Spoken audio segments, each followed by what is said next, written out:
Year of the Rabbit is a weird, bonkers comedy about a Victorian murder squad who consist of Rabbit, played by Matt Berry, and myself, who plays Mabel Wisbeach, and Freddie Fox, who together we just go around Victorian London solving all the sort of Victorian crimes that you would think of. So, you know, Jack the Ripper-esque crimes. And it's really, really funny. And Mabel has obviously been born in the wrong time because she's an aspiring copper, and that wasn't really a thing then for women to go around solving crime. And so she is just trying to be as good as the lads and trying to sort of find her place in the Met. When I first heard of the project, it was like 2017, and it was the usual kind of thing of going in for an audition. But I remember reading it, and I remember reading the part and thinking, oh my God, this is amazing, because I don't do period dramas, never mind doing a period comedy. And I'd never read anything like it. So, and I'm a huge fan of Matt Berry's. Don't tell him that. Yeah, so I just really wanted to be involved in it. But, you know, you have these preconceptions of like, who is Mabel in your head? And so that was really fun, going into the audition and then meeting Matt and working with him and trying to figure out who she is and, you know, what I could bring to it. So yeah, it was just a couple of auditions.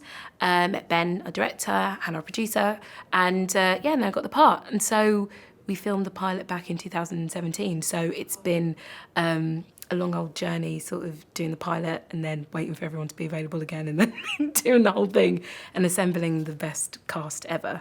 The great thing about working with Ben Taylor, a director, is that he's so thorough. I mean, he's directed so many brilliant things and sort of the proof is in the pudding, but he's such a thorough director, and he's a funny guy, which helps with comedy and isn't always the case. And very, very collaborative, and just a lot of fun. Working with Andy and Kevin, the writers, who I'd never met before, they are such a strong team, and they've been working together for years and years and years, and it really you can really see that and feel that in the script. And they have the world down so beautifully that actually there's not that much that you have to contribute in terms of the world. Like, everything is so brilliant, the sort of like mythical language of like these weird characters who appear and then don't, and then sort of die. But yeah, again, I found that on set, if there was anything that I came up with, I always felt like I could say, and they would tell me whether it was funny or not. And yeah, just by and large, really lovely people, which is just sort of what I do now, I just work with really nice people. If it's a show that's been written and directed predominantly by men, you'll always have something to contribute. And Ben, Kevin and Andy were all really cool at listening, because you have to, because there's a lot that they wouldn't understand. But there's tons that I wouldn't understand, because I was born in 1987 just. And I don't know about what it was like then. But yeah, it felt really collaborative and really fun. And also, like, if you can come up with something funny, that's welcome. We do the sort of usual thing where we do a big, massive table read, which is for the channel and for Channel 4 IFC. And everyone has a look at all of us, and we have a hear and a listen of everybody else. And then after that, we had a couple of days rehearsal, which is getting all the other actors coming in from different episodes, and we will workshop stuff. You know, the scripts are pretty locked at that point, but it's also really helpful for Andy and Kevin, our writers, and for Matt, who contributed as well to the script, to sort of hear things that don't quite work when, you know, sometimes something reads well, but then you say it and it's like, oh, that doesn't quite work. So that's predominantly what the rehearsals are, as opposed to, you know, this is the door and this is the chair, and like, there's no point doing that because we're in an office. So we do that both times. For the pilot and for the rest of the series, we had a couple of days rehearsal. And yeah, because there was a massive gap between doing the pilot and the rest of it, you do your job, you go off and you do other things, and life happens, and then you sort of have to return to this character. So I did, you know, I had to go back and watch the pilot and, you know, sort of remember the voice that I used and how I moved, because she's very physical but also in a corset, which I felt. And yeah, there was loads of things that I had to remember, because yeah, as an actor, as a writer, you're busy thinking about other stuff. So it was good to revisit it. It was so cold. So it was fun, yes and no. But we had to film in January, and I was wearing, Victorian garments, which didn't think about warmth. So it was freezing. It's very hard to be funny when you are just cold. So that was, I think, the biggest thing for everybody, was just trying to keep the energy up when all you want to do is wrap up. But, everyone's very, very naturally funny. And so whenever you felt that kind of dip when we were up against the elements, is, somebody would say something hilarious, and then I'm terrible for corpsing, which is just laughing uncontrollably. I'm really bad. I'm really, really bad. I'm really bad. Terrible. Really terrible. But I like to think that corpsing injects an energy to the set, and some people think it's a nuisance. It depends where you sit on that. But there was lots of opportunity to laugh and have fun, and it's so ridiculous. But the thing is that I loved about it was the scope of it. It's very, very ambitious. And so, if they say that we're going to have, this character dressed up as this thing, you have somebody, the team, just throw together this amazing costume and amazing props. And that was what was cool, was doing comedy with a budget, basically, is what I'm saying, because that doesn't normally happen. Going back in time, well, obviously there were black people in Victorian times, so, that's not the issue. What the issue is trying to be funny in a corset. How? No, it's so, I didn't actually think about how hard it was. And then I was there just not really being able to breathe or move. That was spectacular. And then you start thinking, God, and then women had to look after their children and, cook food and walk and, and you just think, I don't know how women did it. So that was the biggest challenge, actually, was the costume, because obviously we're trying to make things look heightened and fun, but also we're wearing all the undergarments and all the underskirts and, running from A to B with a bike chain, and I'm going to beat someone up. Sounds good, looks good, but was really hard to do. But I did it. It does look good. Do you know what? This process has been really cool, because a lot of the time when I am on set, or even not just on set, just sort of day to day, I'm sort of by default quite political, like my presence in a lot of rooms, because I'm like the only black woman in a room or whatever. And the thing that's been so great about this show is that, the joke is that Mabel wants to be the first female police officer, and that's just not a thing. And, she's definitely the only woman and black woman in the police station, and that's a thing.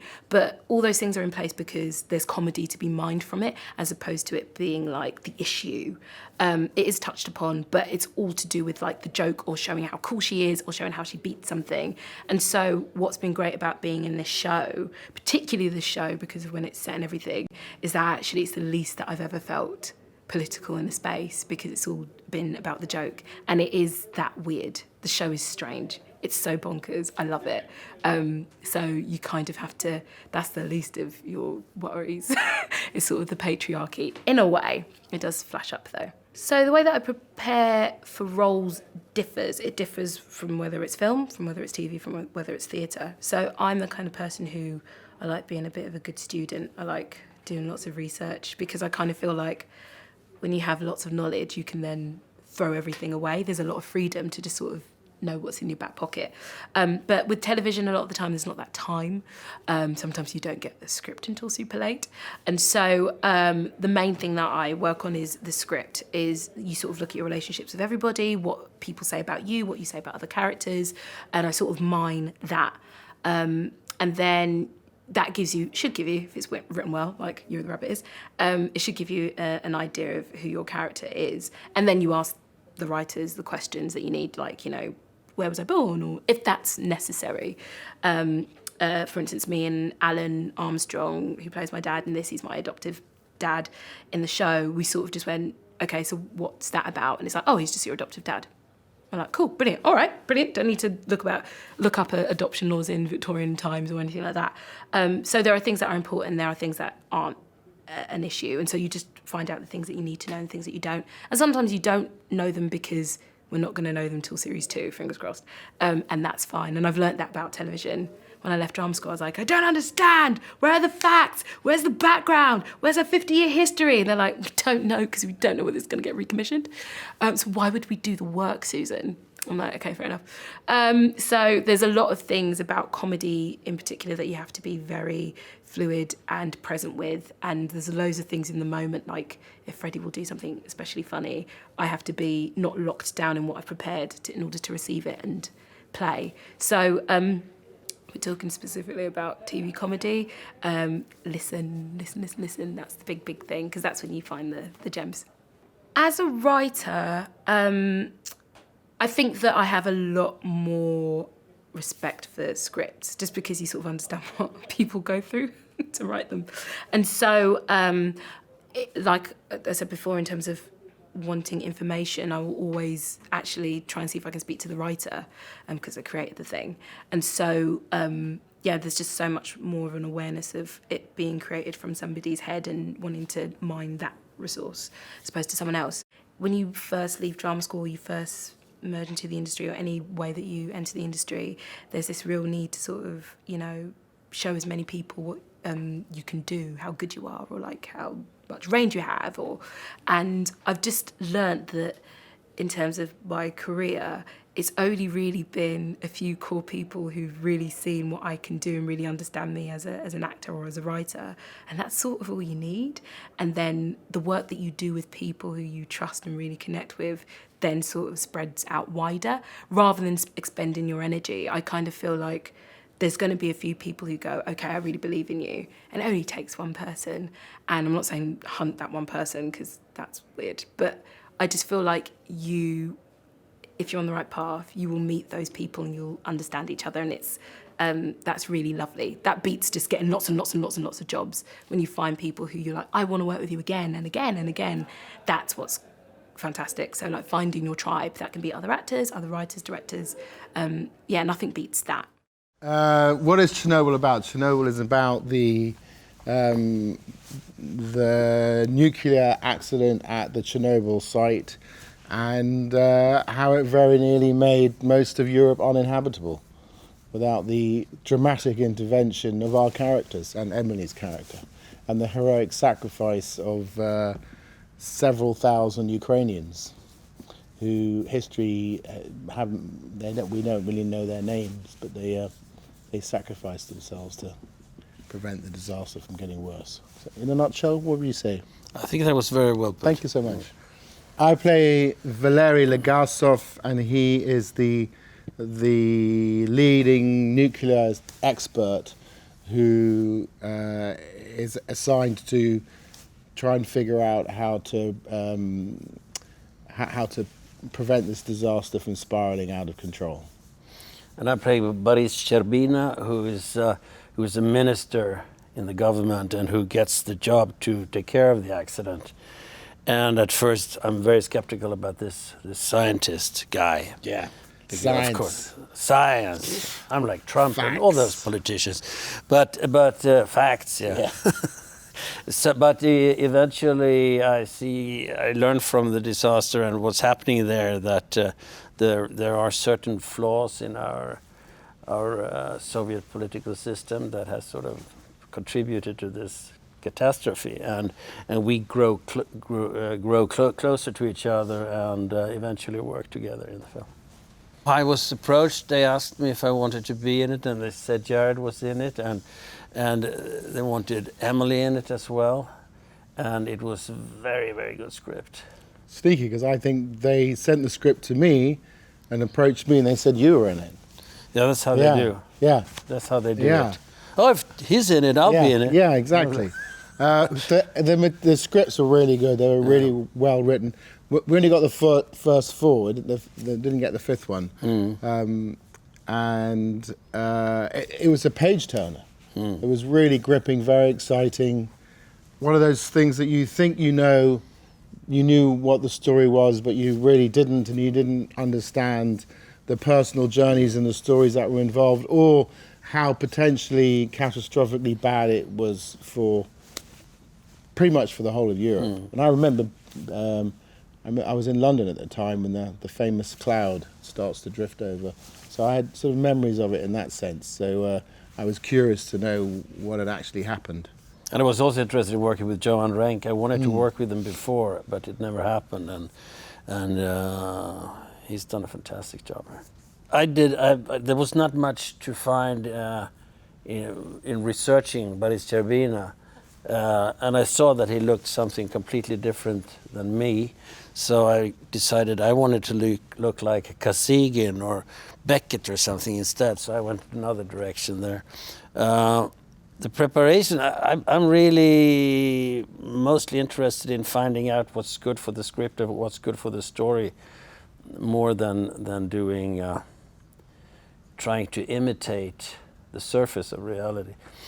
But I don't know, how did you prepare? I started, well, interesting enough Because your character is more documented, isn't he?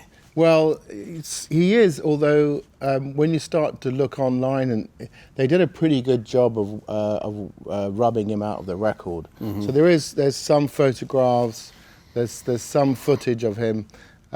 I quickly realised that I didn't look anything like him either, and also the function that the character plays in Craig's script was very different to the one that he actually played. So actually, it's one of the first times that I've done research on something and realised that a lot of it wasn't useful. So I stopped and just concentrated on the script.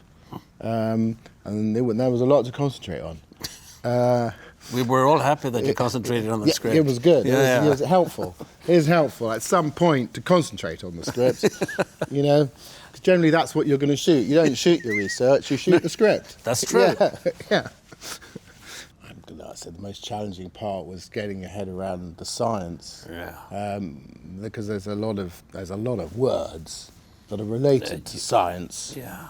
And you know, one of the reasons why I became an actor, I don't know about you, was I was really bad at science. It's a very challenging text, and there's a lot of ideas that you have to convey, and then you do need to figure out what it is. You've obviously got to understand what you're talking about, and that it is a challenge. I've got to the same point in the Brief History of Time about, you know, the Stephen Hawking thing. Yeah. I get to the same point every time, and then I just hit a brick wall. I can't get past black holes, which is really only like the first chapter. So it is, if your mind isn't geared towards that stuff, it is difficult. But luckily, Craig has written it so well that it is understandable even for Actors. Even actors can understand the science. But if you can get actors to understand it, then I think anyone can understand it. No, I don't know. I've been asked to say, how do you do it, and I still don't know how to do it. But I've learned to listen, and that is, I think, really important, to listen to your fellow actors, and to take what you do from them rather than from something you rehearsed in front of the mirror at home. Because a scene, if it's good, it happens between people. It's not solos. At least I'm not very fond of that kind of acting. So I think listening could be a good thing. What do you think? Well, I mean, Emily talks about the advice that you gave her on the first... Breaking the Waves? Yeah. What was that? It was something about whatever you have planned, whatever you think you're going to do, let it go. Or something along those lines. Good. It was very good advice. I hope I said that. You did, well, she always repeats it, so she thinks she said it. Yeah, but that's... Yeah. I'm happy about that. Yeah, I thought it was great advice. Yeah, you have to let go. You can't... the hard thing in what I think is the hard thing in cinema, a little different from theater, because theater, you are a living human being in the same room as the audience, but on film you're just a two-dimensional flat picture, which means that bringing true life to it is much harder. The audience can't smell you, but it's much harder, which means that life, you cannot plan life. And what appears on the screen as life is usually not the clever things you figured out at home and planned. It's the things that happen in the moment anyway, which means which is sort of the idea I mean, when we work, we don't do the scenes exactly the same in 2 takes. Because different things happen. He looks at me in a different situation. He looks a little different. His line comes out differently, and then my answer comes out differently. And that's the fun of it, of this job, is that things you couldn't plan grow in front of the camera and becomes life. Yeah, you have to. See, I would have said, my thing is I always want to be prepared when I show up, but you have no clue what the other person is going to do, and you can't block that out. You have to allow what the other person is going to do to change everything that you thought you might do, so that, because then you're capturing the interaction between the people, I would say. Yeah. Bergman said he was always extremely well prepared, so just to feel the absolute safety to be able to improvise. Now, I mean, he did not let his actors improvise that much, but still. I was not aware of the story prior to going to audition, and actually auditioning, I wasn't sure that it was a true story either, and I didn't know much about it on my initial, breakdown. But then once I was signed on, the research just began. Yeah, dived straight in. The subject matter and the prospect of portraying a real person was incredibly daunting. Still is daunting. If I think about it now, I kind of go, because it's you want to be able to do the person justice, and you also want to be able to the people that knew them, that are surrounding them, but at the same time you need to be able to do the narrative justice as well. So it's about having those two come together. So it was incredibly just daunting, just very much daunting, but I didn't really approach it in a different way than I would approach other things. I just dove into it all the more because there's no room not to. I had several copies of the same draft, and then the master, so that I would collate all different types of notes in there, and then on the master I would have all the notes from each draft, and I'd put them all and color code them in where Jerome, his mind might have been at, what he might have been feeling at certain various stages, and I used that to be able to really dive in. Have it tags by scene, and I had other tags by emotional state and tags by in a different order. So it was just full to the brim with lots of different tags and colors all over the place. Here's where the artistic license of the fact that it was based on a true story, that I to help get into the mindset, I isolated myself. I moved up to London for the time that the duration I was filming, and didn't really talk to anyone to create a sense of isolation. And I did research on some Japanese folklore, Shinigami, which is a death god. When the death god kind of looms over you and gets closer and closer is when it's imminent. And I use that to create a sense of heightened emotion, because I've never been in that circumstance. So it's just to create that sense of immediacy and tension within myself. Like imagining, I'll be like, oh, this is this certain color, great, that means it's this close. And that definitely helped a lot. We made a collective choice between all the actors to not have direct contact with the family until filming had been finished, because it's a subconscious thing, but everyone always puts their best foot forward, and we needed to be able to really understand and peel back the layers, not the ones that just presented to us. And also, because they're real people, you don't want to do them a disservice by portraying them in a way that they might not necessarily feel they are. So it affords it a certain artistic license if there's like a one step removed. But anything we needed to ask, we'd usually ask. For example, Joe, who was the director, Mr. Bullman, and he was working quite closely with the family, and we'd get information that way as well. So it was almost as if we were talking to them, but without face-to-face, because we're playing them, but it's also a heightened realism. So it's kind of like a version of them, like a TV or cinematic version. And from an actor's perspective, if you're bogged down with what would they have done, what wouldn't they have done, am I doing it justice, you're in your head, and you're not going to be able to do it anything justice if you're constantly thinking of that when you should be embodying them. We had about for the actors, I think maybe 3 days of pre-production, and there was about a week and a half shoot total.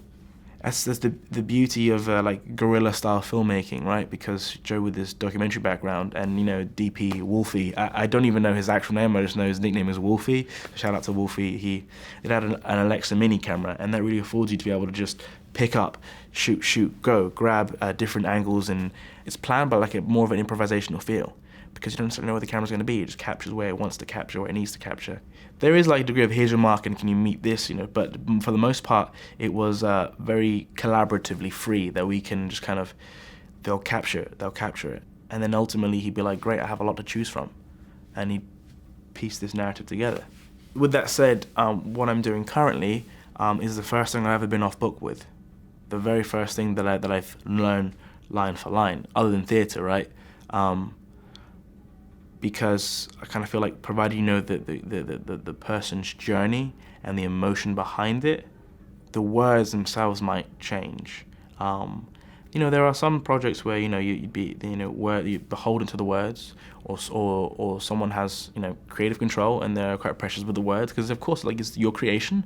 But there are other times where they'll be completely opposite, and it's really finding the magic in between them, because provided you connect with the person and you connect with the character, it should all flow. There's a lot going on in the industry and in the world right now that's causing like a kind of cultural shift to allow more authentic narratives to come into the fray. And at the same time, this is a very, very British story, a very British problem and issue. And it's important because it's not talked about, it's swept under the rug. And the reception shows its importance, that it's now being shown in schools to promote a conversation in financial literacy, because we're not taught how to be financially literate in school. We're not even taught about taxes, we're not taught about debt. It's a very sort of on the rug issue. And it has allowed Mr. Rogers and the Rogers family to help move forward with Parliament to seek greater legislative oversight when it comes to debt collection and management. It's important because it's a British story and it's real people's lives being affected, essentially. I felt truthful in the emotions that I was playing in scenes, so that's what I'd say that I'd be proud of. However it looked, whether it was an ugly truth, whether it was a happy truth, a sad truth, if I left the day or scene thinking I felt truthful in my portrayal, then that's where I'd be like a sense of like a cathartic release, yeah. What's helped me develop my craft is working with people, I think. You know, working with different actors, writers, directors, practitioners generally, and seeing what I wanted to emulate and what I didn't want to emulate, I guess. The Office was easily one of my happiest jobs, really. I'm very proud of it and I'm very pleased to have been a part of it. Ricky Gervais and Stephen Merchant, as writers and directors, were new and untried, and everything that they and we were doing at the time felt like a new adventure, really. That was a big part of where I learned to hone my craft, actually. The same with all the cast. Ricky and Stephen liked what we were bringing. Do you know what I mean? Because while at the same, I would never underestimate or try and take away from what those two did on that show, because it was truly phenomenal. I mean, it was absolutely phenomenal. In the rest of the cast's defence, I will say that they cast us because they liked what we did, you know, because you needed to navigate your way through something that was natural and funny. And it's tough to get people to navigate that way just to the truth and be funny, not accidentally, but be funny as a byproduct of the true situation rather than heading for the funny bit. And I think that's what The Office did really, really well. I went up for the part of Bilbo in early 2010, I think early 2010. I was doing Sherlock at the time, and half of Britain was going up for Bilbo. and the film generally. So I went up for it, Mark Gatiss went up for it, Ben Cumberbatch went up for it, for different parts. But I know a lot of people who went up for Bilbo. But when I got to the screen test or whatever, you know, and I got to put myself on tape, I had a very nice note in that office from Guillermo del Toro, who at that time was going to be directing it, saying, please do this well, we want this to be you. Now, assuming he wasn't writing that to everybody, I kind of thought, well, that's a nice vote of confidence. And I'd never really given it much thought, I have to say. I'd never read Lord of the Rings. I liked the films, but I wasn't sort of soaked in that culture, you know. So it was a very nice bonus that I got there, and Guillermo, the director, wanted me to do it. And so when it changed directors from Guillermo to Peter, Guillermo sent me a nice message saying, look, you're going to hear things coming out in the press soon about a change of captain of this ship, but you know, just want you to know you are still definitely our favourite. You're the only person we are really considering. And so while the other sort of, you know, Hollywood names were being sort of thrown around as possible Bilbos, I had it from the artistic team that I was the person they wanted. So that was really lovely. I really do never consider expectations. I honestly don't. Because I think it's hard enough getting up at really, really early hours of the day and just having, you know, a lot of hours ahead of you playing that part and just being knackered all the time. That's enough. You know, doing the work is enough. If you then allow yourself to take on the other stuff, I don't know, it's too much work. It's too much pressure. Fortunately for me, I don't really do a lot of social media. 10 years ago, I did even less. So I wasn't inviting that into my life, put it that way. Because the truth is, whoever's going to play a part, or whoever's going to write something or direct something, there are going to be people who like it and people who don't. And of course, I'm not some people's idea of Bilbo Baggins and never will be. And that's totally valid and fine. All you can do really is your bit and do it as well as you can to satisfy primarily yourself and then the artistic team of the film and then the fans, you know. You can't start with an audience reaction and work your way back. Do you know what I mean? You have to start with the thing you want to make and then hope that people like it. And some people will and some people won't. And that is true of every single artistic endeavour ever. I was sent Fargo. We were making series 3 of Sherlock. It was very gratifying, I guess, to get an offer for something that people didn't normally associate me with. I read the first episode and it was brilliant. I had liked the film, but I hadn't seen the film since it had come out, really. I knew it was interesting. I knew it was very well written. It had a feeling of the Coens without being the Coens. And I was going to be working with Billy Bob Thornton, who I love. And the scenes between Lester and Lorne Malvo, Billy's character, they were too good to turn down, really. You know. The accent I worked very hard on, you know. As you do, you have to. So I had a couple of sessions before we went out to film. And then I had a dialect coach on set every day, yeah. And then if I was away for a couple of weeks, there were a couple of YouTube videos I would watch of just Minnesota guys. You know, because a lot of the time you try and look at accents on YouTube and it's an actor doing it. I wasn't interested in that. I just wanted some bloke talking, you know, just to key into those elongated vowel sounds and stuff that are in Minnesota. They try and keep it true but not cartoony, but also honour the fact that those vowel sounds and that accent is different. I get great pleasure in committing to something and just staying in it. So with something like those accents, I will stay in that accent all day that I'm at work. From the moment I'm picked up to the moment that they call a wrap for the day, I'll be speaking in that accent, not in that character. I won't be called Lester at makeup, but I'll be Martin, but I'll be Martin speaking in that accent. And for me, that is the equivalent of an athlete warming up. You know what I mean? You wouldn't do a 100-metre sprint if you didn't stretch. I guess the challenge for Sherlock and John as characters is where is where you take it and how you take it there. On the one hand, a show and the audience wants development, and it wants to be able to move over there if it wants, or, you know, to go over there and show you bits that you haven't seen before. On the other hand, Sherlock Holmes is one of the most famous figures in English literature. If you get too far away from who Sherlock Holmes is in all our collective imagination, then you've sort of let people down, or you've gone too far away from it. The first script of that was one of the best scripts I've ever read. It was exciting, it was smart, it was fast-moving, and it expected the audience to be intelligent.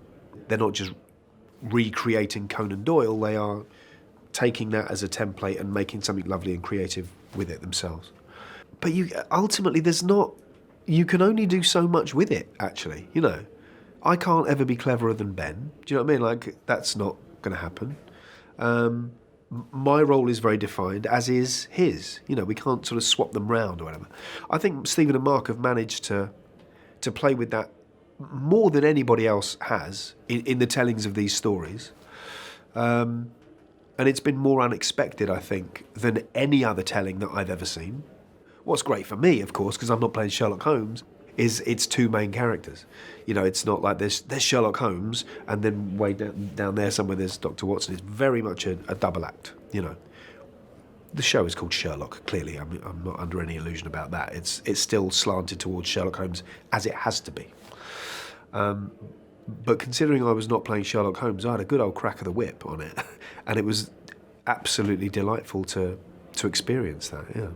Black Panther came about, I spoke to Marvel head honcho Kevin Feige, again, while we were doing... No, it wasn't while we were doing Sherlock, actually. I was doing something else. Not everything happens while I'm doing Sherlock. And I was offered to play Everett Ross. I read the script and I was very pleased that it had politics in it, I guess. I do like Marvel films, because I like Marvel films because they do have a sort of, for all their superhero-ness, they're also sort of rooted to a reality as well. It was also very exciting because we knew that it was a film that was going to have an audience. A, because it's a Marvel film. B, because it's the first mainly black Marvel film. And there's a lot of people very hungry for that.